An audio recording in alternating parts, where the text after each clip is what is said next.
way to victory number 26. They are up 26 points on the Los Angeles Lakers. Balanced scoring tonight. 5 players, 17 points in the third quarter, a season low. I've been in this situation as a player and as a coach.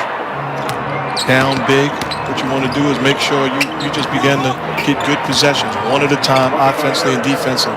It's not that we were talking about, assuming he was going to get it when he was still on the court and didn't for the last couple minutes he was out there. That 15, 5, and 5 straight, 32 straight games could be in jeopardy unless Lebron returns. But at this point, it would seem unlikely that we would see James again. They play again Friday at home against Portland. An opportunity to give him a little bit of rest here with the team down big. Morris with the shot there. 22-point game.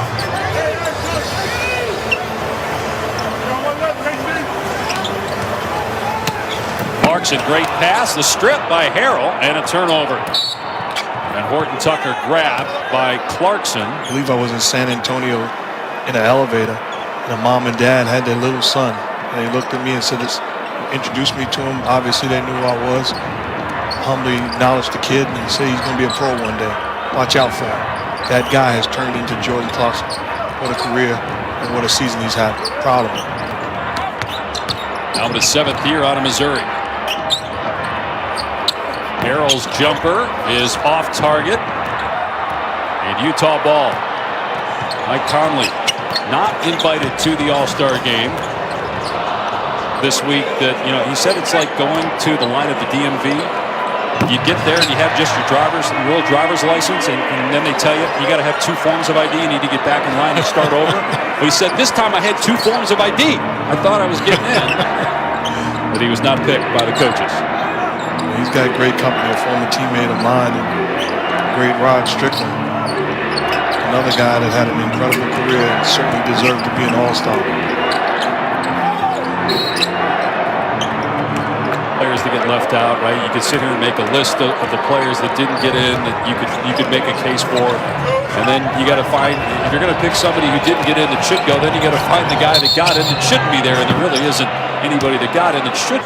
But the thing about it is, you can go out through history and make a list like that, not with those numbers because this is a different game, but with great seasons and being left off the All-Star game. So what happens? You got to use it as motivation and continue to get better. Conley still hustling. He set the tone early for Utah. Hit his first 3 shots at 8 points right out of the gate. Had a steal early on, and Utah has not looked back. Well, he's playing better. He's healthy, and he's not trying to fit in. I thought last year at times he was trying to fit in, not trying to do too much, turning down shots, forced to take worse ones as Harrell knocks down the shot. This year, you can get the sense that he feels like I'm the point guard of this team and playing extremely comfortable in the Mike Conley that we come to, love and appreciate. Well, look, we've had Phoenix a couple times, and they said it's taken some time for Chris Paul and Devin Booker to get used to playing together. 2 guys both used to having the ball in their hands, and that's the case with Mitchell and Conley. And it seems like it took Conley and Mitchell a little bit longer, maybe because you have Mitchell, who's younger than both Booker and Paul in terms of experience. Just Mitchell's 4th year, Booker in his 6th. But here in year 2, with Conley on the Utah roster, they have found a groove. I'll tell you, I wouldn't want to face this team in the playoffs. They are a complete. This team is down 21. And the threes keep coming from the Utah Jazz. They had 14 in the first half. They haven't needed as many and haven't taken as many in the second, but they have 18 now for the night. It's 46 threes their last 2 games. We're watching the Lakers post up Harrell and isolate him a lot more. I remember when he first got to the Clippers, the one thing Doc Rivers, the former coach of the Clippers, current coach of the Sixers, talked about is what jumped out with him with Harrell was he was a much better post player than he thought. Ran some offense for him, and you can tell how effective he is in those situations. Well, you think about this roster for the Lakers, in particular the bench, which was big for them as Morris scores 24 assists for the game at 14 at halftime. 3 goes. Bogdanovich pushes the lead to 25. How about this? Utah, this is the 32nd game Utah's played. They've had a 20-point lead. Or more than capable of winning. This will be 22 out of 24 games that they've won since early January. And it looks like it's going to be their 20th win out of those 22 in double figures. Mitchell misses, rebounded by Dudley. Morris driving his foul. For them to, make sure they hold the fort down until they get healthy and home. I mean, for 3 quarters, the defense was not good, and the offense hasn't been good throughout. They're 1 for 14 from 3 in the second half, 21% for the game from behind the arc, and under 40% as Horton Tucker goes for the hammer dunk and missed it. That encapsulates the night. What a pass by Mitchell ahead. I like the way he's playing. Not trying to do too much offensively. It's not his night, but trusting his teammates and continuing to make plays.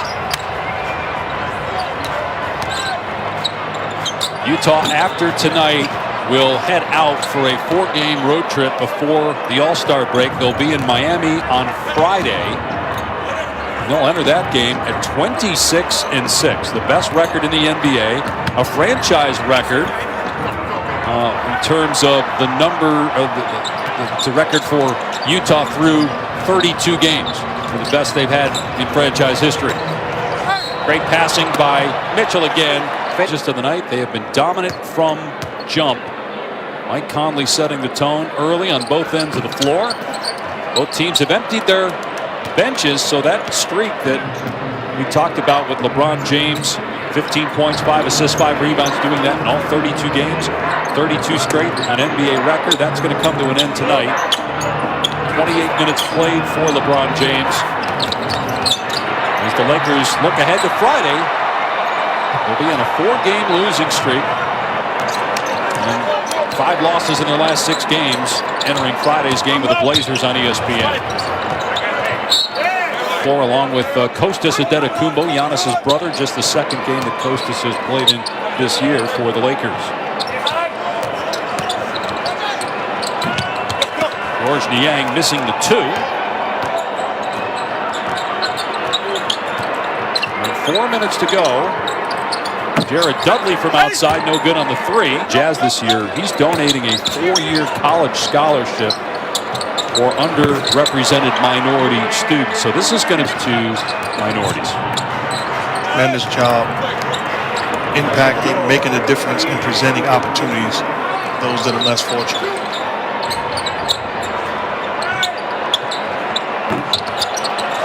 Yang misses the 3.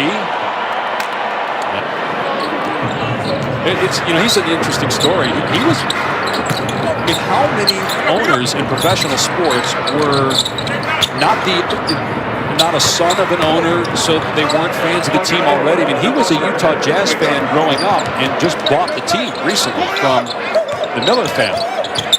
You don't see that very often. I mean, usually when it's someone that owns a team that's been a fan, it's because it's been passed down in the family, as opposed to somebody that just grew up a fan of the Utah Jazz and ends up owning the team.